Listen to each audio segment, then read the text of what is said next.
Hello, welcome to this episode of Artifact Alley. What we're going to talk about this time is basically donations. I'm going to show you some of our newest donations, but first I wanted to tell you about our donation process. A lot of you watching this have been through the process. You have talked with myself or with our assistant registrar, Catherine Page-Venore, and a lot of times we've gone back and forth with photographs and voting on items, and it can be a lengthy process. And I just want to say thank you to all of you who have been through that process and been patient with it. I realize that it does take some time, but your donations, they matter so much to me and to us. And hopefully this episode will show you why. The History Museum has a substantial artifact collection, and I say substantial because it's larger than people realize. We started as a small local historical society, and over the last 150 plus years, we grew to become the second oldest and second largest historical society in Indiana. And we've gone from being merely local to being regional. So we now look at the history of northern Indiana and southwestern Michigan for the most part, but we do occasionally expand out depending on how the items and the people relate to our area.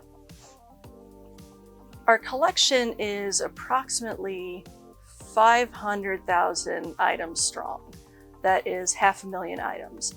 And that includes three-dimensional items like Bibles and baseballs, clothing, furniture, all of that, fossils.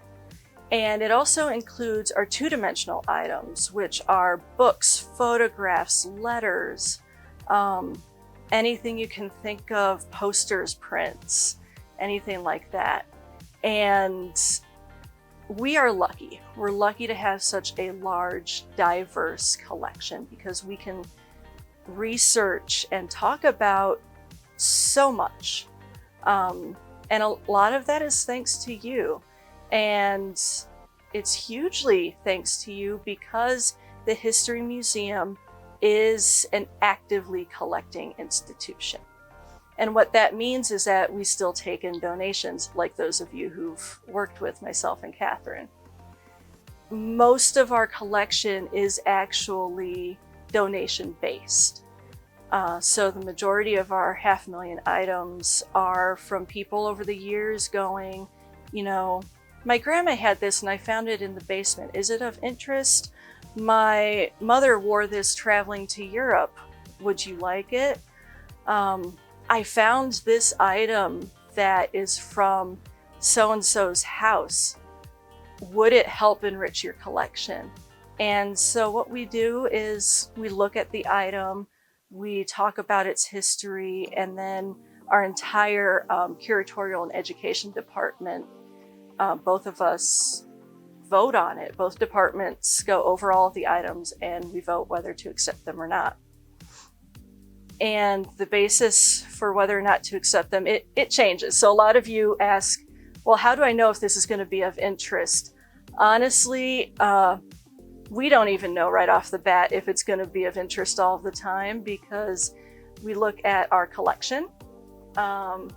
We have limited space like everybody else. So if it's a duplicate or a triplicate, we might say no because it's already represented. We look at who had it, what story it tells. So many different things, and at any point feel free to get a hold of us, and we can always talk about what it takes to donate an item to the History Museum. Every once in a while we do purchase an item. However, being a not-for-profit institution, our money also comes from the generosity of donors. So when we find something that we would like that's at an auction or for sale that we think would enrich our collection, Again, we usually have to vote on it and discuss the price and decide whether or not we're going to obtain it. But either way you look at it, we couldn't be here without you guys. You guys keep us flourishing. And that is my long-winded way of saying why current donations are so important. And we currently have a display called Connecting Through Collecting that shows patrons and visitors a lot of our most recent accessions or donations into the collection. Now, not everybody's is in the case just because of size. We don't have room to put every donation in there, but we are going to be doing another Connecting Through Collecting after this one, so we will keep displaying a lot of these items. I have two of the items in front of me right now. This one right here is a family Bible. It is specifically the Rush family Bible, and that name might sound familiar. It was donated by Louise Lovell and Florence Mills, who are the granddaughters of Mr. Rush, who is responsible for the construction of the Rushton here in town on William and West Washington Street. It's currently apartments. If you don't remember it right off the top of your head, I promise if you drive past, you'll be like, oh, that one. But it's a beautiful building, and they have put a lot of work into making sure it remains part of the landscape of South Bend. These two ladies also have so much generosity. They love their family history. They love, how it has affected themselves, but also how it has helped South Bend and the East Coast and just individuals throughout the years. You will learn more about that when you come to visit the exhibit. Unfortunately, I don't have enough time to tell you everything.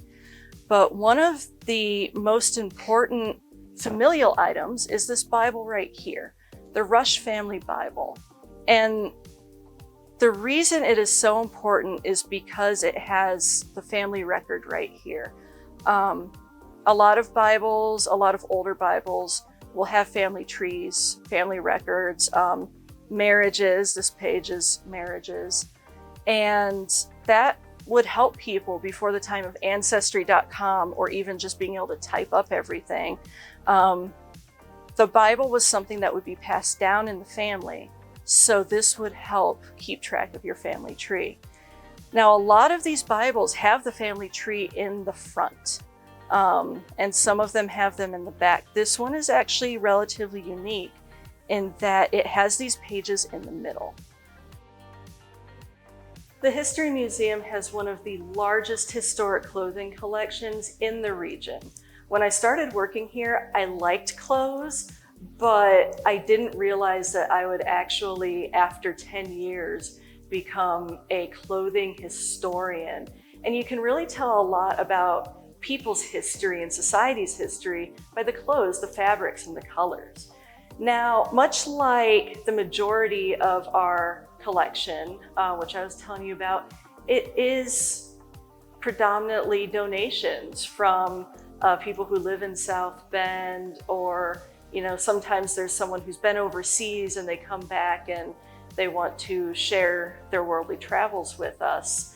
But every once in a while, we see a piece that, we have to have, or we think it really helps tell the story of South Bend, of our area and our culture. And this right behind me is one of those pieces. We found it at auction, which when that happens, we have to be very discerning about what we get, because being a nonprofit, the money we have is also courtesy of our donors.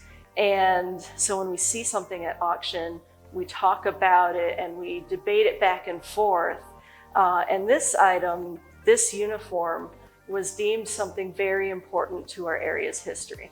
This is a warm-up uniform for a basketball team for South Bend Central High School, but not just that. This was actually one of the costumes in the 1986 film Hoosiers. For anyone who's seen Hoosiers, it is a basketball movie, sort of a feel-good, overcoming, the big bad athletes and, small town success. And in this case, the final team to beat was actually South Bend Central High. So that gives us the first two things that made this uniform important. One, South Bend Central High School. Two, it is important for South Bend in the pop culture scene. And three, the outfit itself is important. One of the things that clothing historians look at is not just an outfit, a whole overall outfit. We look at the materials used, we look at the way they're stitched together, we look at the design, how it was worn, who had access to it. Clothes really tell us a lot about our society. So here we are in front of the display, Connecting Through Collecting, and the title pretty much says it all. We want to show people the kinds of items we get in donation and how we connect through the items. And honestly, if you come and you take a look at this, we're already connecting with you. So just that interest connects people. The information is kind of tertiary. First it's, is it eye-catching? And then, okay, I want to know more about this. And then the information comes, which honestly, if you're interested in it, if you're like, wow, that looks kind of cool, you're actually more likely to remember the details and the information. So this case has items that are all donated. And I know you're hearing me say this a lot, but the majority of our collection, whether it's two-dimensional or three-dimensional, is donated from patrons like yourselves. Sometimes they're people who had, big jobs and were very influential, or their parents or grandparents were, and they have items passed down from that. But the majority of the time, it's, your everyday person who's walking down the street, my next door neighbor, the things that they grew up with. And we're really interested in those things because that tells us what life was like, not under a special circumstance, but under your circumstance, your family's circumstance. And we really can never have enough of that because everyone's circumstance is different. We have Polish immigrants here in town. We have Irish, Mexican, African American. We are so rich in culture in South Bend that everyone has a different story and a different take on the same stories. So really being a collecting institution through donations is very fascinating. I've learned so much about each of you, and I can share that history and put it in a broader scope. One of the people that is very important to South Bend history is Schuyler Colfax, who was Speaker of the House and ran under Grant for Vice President. This fence that is on display here is from his house.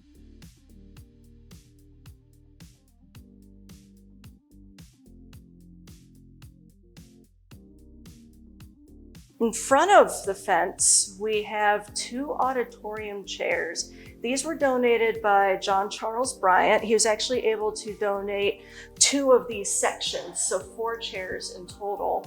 And they are from South Bend Central High School. From a material culture standpoint, these chairs are going to tell you what wood was prevalent at the time, what kind of metal was typically used. Was this cheaper and more readily available, or did Central pull out all the stops for these seats? You can also learn things by how was the metal treated in the 50s and the 60s? How was the wood treated? Did students sit in this or did anyone? the list can go on. There's so many things that you can learn. But what I'm going to teach you has to do with the people that sat in these chairs. Over here on the armrest is etched in there, Benny and Linda.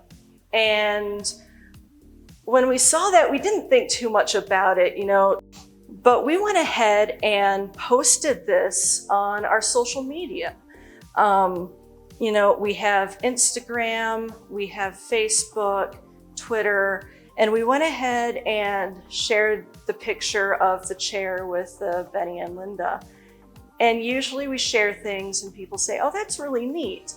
But this time we got a message, a comment left on one of our posts.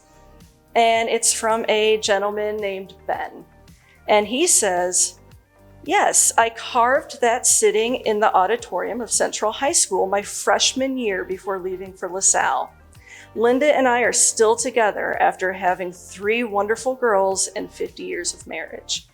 Told my friends in 4th grade I was going to marry Linda, and here we are heading for 51 years together on August 1st. That's this past August 1st, by the way, 51 years.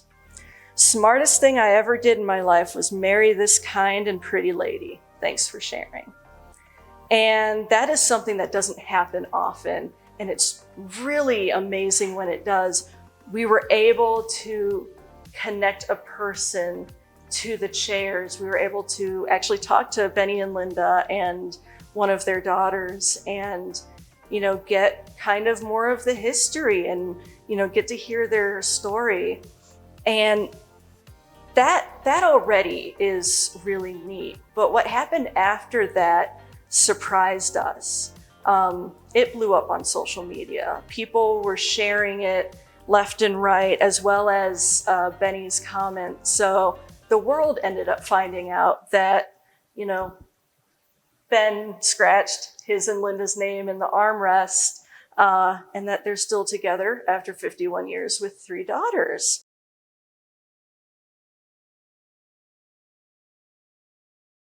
Hey guys, thank you so much for watching this episode of Artifact Alley. I love it when you join me, and I like being able to tell you things and ramble a little bit, and hopefully you learn something from all of that.